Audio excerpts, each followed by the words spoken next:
Hello guys, welcome back to channel. This is me with Mallu episode. My dear മുത്തുമണികളെ, നിങ്ങൾക്ക് Naruto കുട്ടപ്പനെ ഇഷ്ടപ്പെടുന്നുണ്ടോ? എന്താണെന്ന് അറിയില്ല, ഓരോ ദിവസം കഴിയുന്നതിനെ എനിക്ക് ഈ സീരീസ് കൂടുതൽ ഇഷ്ടമാവുന്നുണ്ട്. നിങ്ങൾക്ക് ഇഷ്ടമാവുകയാണെങ്കിൽ തീർച്ചയായിട്ടും നിങ്ങളുടെ കൂട്ടുകാർക്ക് കൂടെ നമ്മുടെ ഈ ഒരു സീരീസ് ഷെയർ ചെയ്ത് കൊടുക്കുക. അപ്പോൾ നമുക്ക് ഒട്ടും തന്നെ സമയം കളയാതെ ഇന്നത്തെ എപ്പിസോഡിലേക്ക് കടന്നു ചെല്ലാം.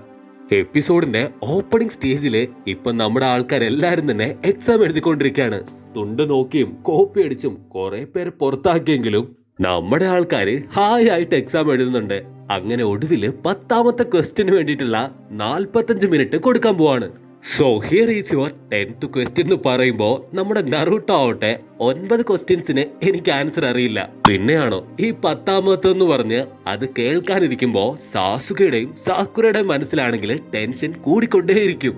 10th ക്വസ്റ്റ്യൻ പറയുന്നതിന് മുൻപായിട്ട് അതിന് വലിയൊരു നിബന്ധന ഉണ്ട് എന്ന് പറയുന്ന അതേ സമയത്ത് ആ ഒരു കരടിത്തലയൻ നിഞ്ച ചെറുക്കനും ആ ഒരു ഫേക്ക് ഇൻവിജിലേറ്ററും അവന്റെ കൂടെ അകത്തേക്ക് വരും. അവരെ കണ്ടപാടെ നമ്മുടെ ബെല്ലി മാസ്റ്റർക്ക് കാര്യം പിടികിട്ടും.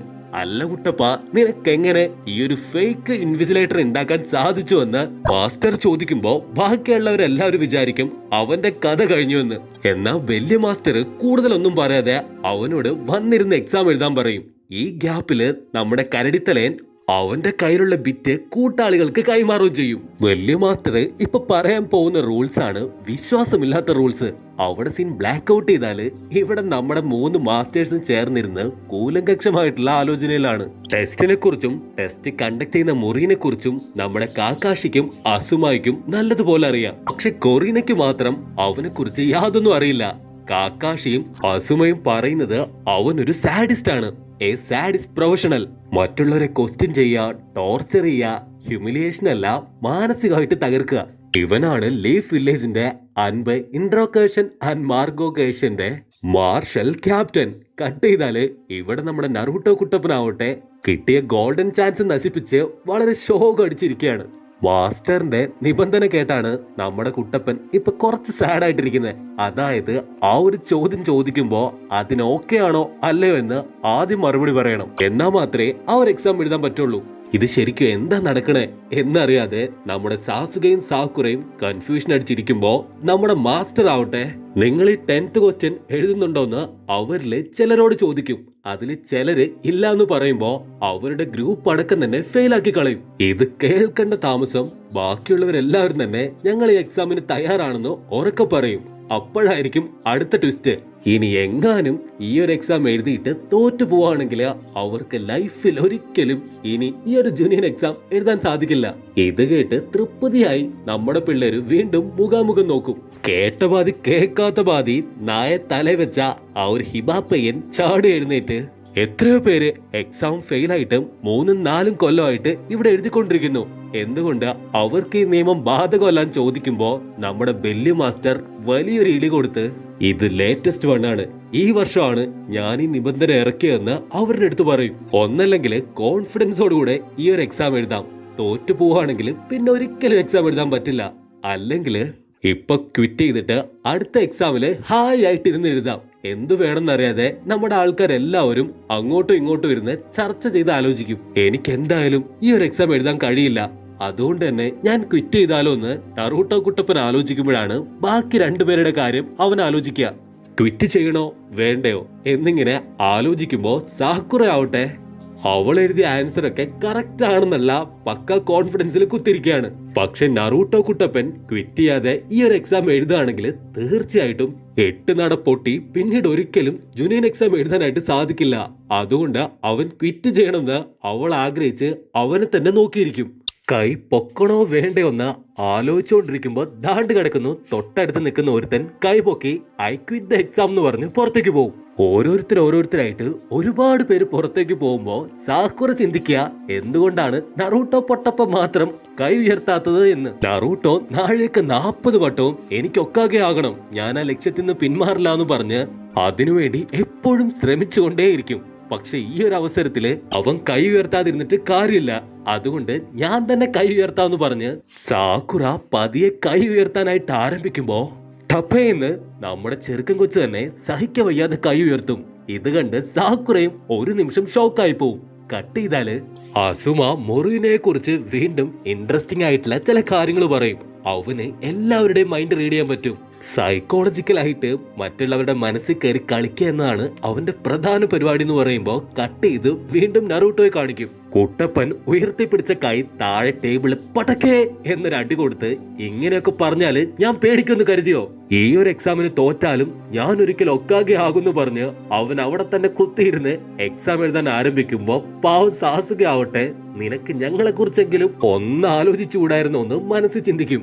ഇങ്ങനെയൊക്കെ മനസ്സിൽ ചിന്തിച്ചാലും സാസുകയ്ക്കും സാക്കുറയ്ക്കും ചെറിയൊരു സന്തോഷം അവരുടെ ഉള്ളിലുണ്ട്. അവസാനമായിട്ട് ഞാൻ ഒന്നുകൂടെ ചോദിക്കുകയാണ്, നിങ്ങൾക്ക് ഈ എക്സാം എഴുതണമെന്ന് വീണ്ടും വീണ്ടും മൊറീനോ ചോദിക്കുമ്പോ കാലിമൂത്ത് ഭ്രാന്തായ നറൂട്ടോ കുട്ടപ്പൻ നീ എന്തൊക്കെ പറഞ്ഞാലും ഞാൻ ഈ എക്സാം എഴുതിയിട്ടേ പോവുള്ളൂ എന്ന് ഉറച്ചു പറയും. നറൂട്ടോയുടെ ഈ ഒരു കോൺഫിഡൻസ് കണ്ട് അവന്റെ ചുറ്റും ഉണ്ടായിരുന്ന എല്ലാവർക്കും എക്സാം എഴുതാന് എവിടുന്നോ ഒരു കോൺഫിഡൻസ് കിട്ടും. മൊറീനോയ്ക്ക് ഇനി പറഞ്ഞിട്ട് കാര്യമില്ലാന്ന് മനസ്സിലാവുമ്പോ അവൻ ആ ഹാള് മുഴുവനായിട്ടൊന്ന് ചെക്ക് ചെയ്യും. എക്സാം എഴുതാനായിട്ട് ഇനി വിരലിൽ എണ്ണാവുന്നവര് മാത്രമേ ബാക്കിയുള്ളൂ മനസ്സിലാക്കിയ മൊറീനോ ആവട്ടെ ബാക്കിയുള്ള ഇൻവിജിലേറ്ററിനെ നോക്കിയിട്ട് നൈസായിട്ടൊന്ന് തലകുലുക്കും. ഓക്കെ, ആരൊക്കെ ഇവിടെ എക്സാം എഴുതാൻ ഇരിപ്പുണ്ടോ അവരെല്ലാവരും ജയിച്ചിരിക്കുന്നുവെന്ന് ഇപ്പൊ നമ്മുടെ ബെല്ലിയ സാറ് പറയുമ്പോ നറൂട്ടോ കുട്ടപ്പൻ അടുക്കം ബാക്കിയുള്ള എല്ലാവരും ഷോക്കായിട്ട് തന്റെ അടുത്തുള്ളവരെ നോക്കിക്കൊണ്ട് നിൽക്കും. പക്ഷെ സാക്കുറയ്ക്ക് ഇത് തീരെ പിടിക്കില്ല. എഴുന്നേറ്റ് നിന്ന് നിങ്ങൾ എന്ത് പണിയാണ് കാണിക്കുന്നത്? മര്യാദയ്ക്ക് 10ാമത്തെ ക്വസ്റ്റ്യൻ ചോദിക്കാൻ പറയുമ്പോ നമ്മുടെ ബെല്ലിയ സാറാവട്ടെ 10ാമത്തെ ക്വസ്റ്റ്യൻ ആണ് ഞാനിപ്പോ ചോദിച്ചത്, നിങ്ങൾക്ക് എക്സാം എഴുതാൻ താല്പര്യമുണ്ടോ ഇല്ലയോ എന്ന്. അപ്പോ ഞങ്ങൾ ഈ 9 ക്വസ്റ്റ്യൻസിന്റെ ആൻസർ വളരെ കഷ്ടപ്പെട്ട് എഴുതിയത് വെറുതെ ആണോ ചോദിക്കുമ്പോ ഒരിക്കലുമല്ല, നിങ്ങളുടെ പരസ്പരമുള്ള കമ്മ്യൂണിക്കേഷൻ എബിലിറ്റി ആണ് ഞങ്ങൾ ഇതിലൂടെ ചെക്ക് ചെയ്തത്. അത് പക്ക ആയതുകൊണ്ട് തന്നെ നിങ്ങൾ വിജയിച്ചിരിക്കുന്നു എന്ന് വീണ്ടും വലിയ സാറ് പറയും. ശരിക്കും ഇവിടെ എന്താ സംഭവിച്ചെന്ന് വെച്ചാല് ആദ്യം നമ്മുടെ പിള്ളേർക്ക് എല്ലാവർക്കും നല്ല രീതിയിലുള്ള ടെൻഷൻ കൊടുക്കും. ടെൻഷൻ മൂത്ത് ഭ്രാന്ത് പിടിച്ചിരിക്കുന്ന നമ്മുടെ പിള്ളേര് അവരുടെ കഴിവ് ഉപയോഗിച്ച് എങ്ങനെയെങ്കിലും ആൻസേഴ്സ് എഴുതാൻ വേണ്ടി തുടങ്ങും. ഓരോരുത്തരുടെയും കഴിവ് ഉപയോഗിച്ചുകൊണ്ട് എങ്ങനെയെങ്കിലും ആൻസേഴ്സ് എഴുതുക എന്നതാണ് ഈ ഒരു എക്സാമിന്റെ തന്നെ രത്ന ചുരുക്കം. 9 ക്വസ്റ്റ്യൻസിന്റെയും ആൻസർ അറിയാവുന്ന 2 ജൂനിയൻസിനെ നേരത്തെ തന്നെ അവിടെ ഇരുത്തിയിട്ടുണ്ട്. അവരിൽ നിന്ന് ആൻസർ അടിച്ചു മാറ്റിയിട്ട് എഴുതുക, അതാണ് പ്രധാനപ്പെട്ട പരീക്ഷ. വാട്ട്, ഇങ്ങനൊരു ട്വിസ്റ്റ് ഇതിന് പിന്നിൽ ഉണ്ടായിരുന്നോ എന്ന് നറൂട്ടോ അതിശയിച്ചിട്ട് അത് പുറത്ത് കാണിക്കാതെ എനിക്കിത് പണ്ടേ അറിയായിരുന്നു എന്ന ഭാവത്തിൽ കുത്തിരിക്കും. കിനട്ടപ്പെണ്ണിന്റെ അടുത്ത് എനിക്കിത് പണ്ടേ അറിയായിരുന്നു, ഇതൊക്കെ വെറും സിമ്പിൾ അല്ലേ എന്ന് പറഞ്ഞ് നറൂട്ടോ അലക്കിക്കൊണ്ടിരിക്കുമ്പോ സാസുകയ്ക്ക് അറിയാം നമ്മുടെ ചെക്കൻ മാരത്തള്ളാണ് തള്ളിക്കൊണ്ടിരിക്കുന്നതെന്ന്. ഇൻഫർമേഷൻ എന്നാല് നേരവും കാലവും നോക്കി വേണം പാസ് ചെയ്യാന്. അതിലെന്തെങ്കിലും ഒരു പിഴവ് പറ്റിയാല് ദേ ഇങ്ങനെ ഇരിക്കുന്നു പറഞ്ഞ് നമ്മുടെ ബെല്ലി സാറാവട്ടെ പുള്ളിക്കാരന്റെ ആ ഒരു ക്യാപ്പ് തന്നെ ഉരി കാണിക്കും. പൊട്ടത്തല മുഴുവൻ മരം കൊത്തി കൊത്തി വെച്ച പോലെ തന്നെ സ്ക്രാച്ചും പാടുകളും കണ്ട് നമ്മുടെ പിള്ളേര് ഒരു നിമിഷം അന്തിച്ചു പോകും. ഇത് നിങ്ങളുടെ മനസ്സിൽ എപ്പോഴും ഉണ്ടാവണം. കറക്റ്റ് ആയിട്ട് ഇൻഫർമേഷൻ പാസ് ചെയ്തില്ലെങ്കിൽ നിങ്ങളുടെ തലയും എന്റെ തല പോലെ തന്നെ റോഡ് റോളർ കയറി ഇറങ്ങിയ പോലെ ആയിപ്പോവും. പാവം നമ്മുടെ വലിയ മാസ്റ്റർ ഉപയോഗിച്ചുകൊണ്ട് ഒരുപാട് മിഷൻസ് നടത്തിയിട്ടുണ്ട്. അതുകൊണ്ടാണ് ആൾ ഈ കോലത്തിലായി പോയതും നല്ല രീതിയിൽ സ്റ്റുഡൻസിന്റെ മുൻപിൽ സ്ട്രിക്റ്റ് ആയിട്ട് ഇത്തരത്തിലുള്ള പരീക്ഷകളൊക്കെ വെക്കുന്നതും. ഒരു ഇൻഫർമേഷൻ ആരും അറിയാതെ കറക്റ്റ് ആയിട്ട് എത്തിക്കേണ്ടടുത്ത് എത്തിക്കുമ്പോഴാണ് അത് പൂർത്തിയാവുക. ഇനി അതല്ല, ആ ഒരു ഇൻഫർമേഷൻ ലീക്ക് ആവുകയോ ലീക്ക് ആക്കുകയോ ചെയ്യുകയാണെങ്കിൽ ആ ഒരു നിഞ്ചയ്ക്ക് ഈ കണ്ടതിലും വലിയ പണി കിട്ടും. അങ്ങനെ തെറ്റ് സംഭവിച്ചാല് അത് അവന് മാത്രമായിരിക്കില്ല, അവനോട് ചേർന്ന് നിൽക്കുന്ന മറ്റു പലർക്കും പ്രശ്നമായി തീരും. അത് തടയാനാണ് ഇത്തരത്തിൽ വലിയൊരു ടെസ്റ്റ് കണ്ടക്ട് ചെയ്തതും അത്തരത്തിൽ പിഴവ് പറ്റുന്നവരെ അടിച്ചു പുറത്താക്കിയതും. ഇപ്പൊ എന്റെയും നിങ്ങളുടെയും മനസ്സിൽ ഒരേപോലൊരു ചോദ്യം വരും, എന്തുകൊണ്ടാണ് അവസാനത്തെ ചോദ്യം അത്തരത്തില് ഒരു ട്വിസ്റ്റ് കൊണ്ടുവന്നതെന്ന്. ലൈഫില് കറക്റ്റ് ആയിട്ട് ഡിസിഷൻ എടുക്കാൻ വേണ്ടിയിട്ടാണ് അത്തരത്തില് ഒരു ചോദ്യം ചോദിച്ചത്. ഒരു മിഷൻ ചെയ്യുമ്പോ ഒരിക്കലും നമ്മുടെ ശ്രദ്ധ മാറാനോ അതിൽ നിന്ന് വിട്ടുമാറാനോ പാടില്ല. അങ്ങനെയുള്ള പേടിത്തൊണ്ടന്മാർക്ക് ഒരിക്കലും ഒരു നല്ല നിഞ്ചയായി മാറാൻ സാധിക്കില്ല എന്നുകൂടെ നമ്മുടെ ബെല്ലി സാറ് പറയും. ഫോർ എക്സാമ്പിള്, നിങ്ങൾ വലിയൊരു മിഷനിൽ ഏർപ്പെടുകയാണ്. അതായത് ഒരുപാട് ഫയൽസ് അടിച്ചു മാറ്റാൻ വേണ്ടി ഗ്രൂപ്പായിട്ട് പോകുന്നു. ബുദ്ധിമുട്ടുകള് ഒരുപാട് വരുമ്പോ നിങ്ങൾ ഒറ്റയ്ക്ക് എസ്കേപ്പ് ആവാൻ നോക്കിയാല് ഒരുപക്ഷെ ആ മിഷൻ കംപ്ലീറ്റ് ആവുകയില്ല എന്നത് മാത്രമല്ല, നിങ്ങളുടെ കൂടെയുള്ളവര് ട്രാപ്പിലും ആവും. അത് ഒഴിവാക്കാനാണ് നിങ്ങൾ ഓരോരുത്തരും എത്രമാത്രം ഡിറ്റർമൈൻഡ് ആണെന്ന് കൂടെ ഞാൻ ചെക്ക് ചെയ്തതെന്ന് സാർ അവരുടെ അടുത്ത് തുറന്നു പറയും. ലൈഫില് ആത്മവിശ്വാസത്തോടു കൂടെ മുൻപോട്ട് പോയാൽ മാത്രമേ എല്ലാത്തിലും നമുക്ക് വിജയിക്കാൻ സാധിക്കുള്ളൂ. സ്ട്രോങ് ആയി ഒരു ഡിസിഷൻ എടുക്കാൻ പറ്റാതെ പിന്മാറിയാല് ഒരിക്കലും നമുക്ക് വിജയിക്കാനാവില്ല. ഇപ്പൊ ഇവിടെ നിന്ന് ഇറങ്ങിപ്പോയ ഓരോരുത്തർക്കും ഒരിക്കലും ഒരു ജുനിയനായിട്ട് മാറാൻ സാധിക്കില്ല എന്ന് കൂടെ മാസ്റ്റർ പറയും. അങ്ങനെ ആദ്യമായിട്ട് നമ്മുടെ നറൂട്ടോ കുട്ടപ്പൻ വലിയൊരു പരീക്ഷ വലിയ കഷ്ടപ്പാടില്ലാതെ പാസ്സായി. ബെസ്റ്റ് ഓഫ് ലക്ക് സ്റ്റുഡൻസ് എന്ന് ബെല്ലി സാറ് പറയുമ്പോ നമ്മുടെ നറൂട്ടോ കുട്ടപ്പൻ ആവട്ടെ തുള്ളിച്ചാടുന്ന കണ്ടിട്ട് നോട്ട് ഗായ് എന്ന് വലിയ മാസ്റ്റർ പറയും. ഓൺ ദ സ്പോട്ടില് കണ്ണാടി ചില്ലുകള് തല്ലി തകർത്തുകൊണ്ട് 2 കത്തികള് തെറിച്ചു വന്നവിടെ കുത്തി നിൽക്കും. നറൂട്ടോ കുട്ടപ്പൻ പേടിച്ചലറി കാറുമെങ്കിലും വലിയ സാറ് ആന പിടിച്ചാലും കുലുങ്ങൂലാന്ന് പറഞ്ഞ പോലെ നെഞ്ചം വിരിച്ചങ്ങോട്ട് നിൽക്കും. അവിടേക്ക് വന്നത് മറ്റാരുമല്ല പ്രോക്ടറാണ്. അതായത് ജൂനിയർ എക്സാമിന്റെ 2ാമത്തെ സെക്ഷൻ. ഇവളുടെ പേരാണ് Anko. Students get ready for the second examination എന്ന് പറഞ്ഞ് നമ്മുടെ വലിയ ചേച്ചി അവരെ വിളിക്കുമ്പോ മൊറീനോ ആവട്ടെ ഒരല്പസമയം കൂടെ ഞങ്ങൾക്ക് തന്നൂടെ, ഇപ്പോഴാണ് ഒരു എക്സാമിന്റെ തലവേര തീർന്നത്. അവളുടെ കളിയും പേക്കൂത്തും കണ്ട് നമ്മുടെ സാക്കുറയ്ക്കും ഇത് തീരെ പിടിക്കില്ല. ഇവള് ഇനി നറൂട്ടോടെ ബന്ധുവല്ലോ ആണോ? എന്തായാലും അരപ്പിരി കുറവുണ്ടെന്ന് പറയുമ്പോഴാണ് പ്രോക്ടർ ചേച്ചി വേറൊരു കാര്യം കണ്ട് അത്ഭുതപ്പെടുക. കാരണം എക്സാം അറ്റൻഡ് ചെയ്യാനായിട്ട് 78 ടീം ഉണ്ടായിരുന്നു. ഇപ്പൊ ബാക്കി 27 ടീമേ കാണുന്നുള്ളൂ. സോ അപ്പോൾ നീ എക്സാം വളരെ എളുപ്പത്തിലാണല്ലേ നടത്തിയതെന്ന് നമ്മുടെ പ്രോക്ടർ ബെല്ലി സാറിനോട് ചോദിക്കും. നോ നോ നോ, ഇത്തവണ ഒരുപാട് ബ്രില്യന്റ് ആയ പിള്ളേര് വന്നിട്ടുണ്ട്. പക്ഷെ എന്റെ എക്സാം കഴിയുമ്പോ ഇതിന്റെ പകുതിയുടെ പകുതി ആളെ ബാക്കി ഉണ്ടാവുള്ളൂ എന്ന് നമ്മുടെ പ്രോക്ടർ പെണ്ണ് പറയും.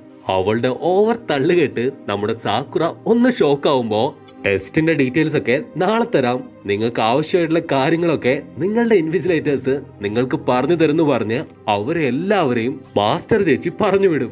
ഒറീനോ റിലാക്സ് ചെയ്ത് ഓരോരുത്തരുടെ ആൻസർ പേപ്പർ ആയിട്ട് കളക്ട് ചെയ്യുമ്പോഴാണ് ഒന്നും എഴുതാത്ത നറൂട്ടോടെ പേപ്പർ കാണുക.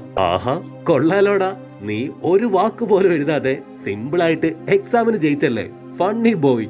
ഇവിടെ സീൻ ബ്ലാക്ക് ഔട്ട് ചെയ്താല് നെക്സ്റ്റ് ഡേ റെസ്ട്രിക്ട് ചെയ്ത അഥവാ വിലക്കപ്പെട്ട ഒരു കാട്ടിലേക്ക് തന്നെ അവരുടെ 2ാമത്തെ പരീക്ഷയ്ക്കായി കൂട്ടിക്കൊണ്ടുവരും. ഇത് വെറും പോരാട്ടമല്ല, മരണത്തിലേക്കുള്ള പോരാട്ടമാണെന്ന് നമ്മുടെ ടീച്ചർ പറയുമ്പോ നറൂട്ടോ കുട്ടപ്പനടക്കം ബാക്കി എല്ലാവരും ഭയന്ന് വിറച്ച് നിൽക്കുന്നതോട് കൂടെ ഈ ഒരു എപ്പിസോഡും ഇവിടെ അവസാനിക്കുന്നു. സോ ഗായ്സ്, എങ്ങനെയുണ്ട്? അടിപൊളിയല്ലേ? എപ്പിസോഡ് ഇഷ്ടപ്പെടുകയാണെങ്കിൽ തീർച്ചയായിട്ടും ലൈക്ക് ചെയ്യാനും കമന്റ് ചെയ്യാനും ചാനൽ സബ്സ്ക്രൈബ് ചെയ്യാനും മറക്കല്ലേ. അടുത്ത എപ്പിസോഡായിട്ട് കാണുന്നവരെ it's me with Mallu episode.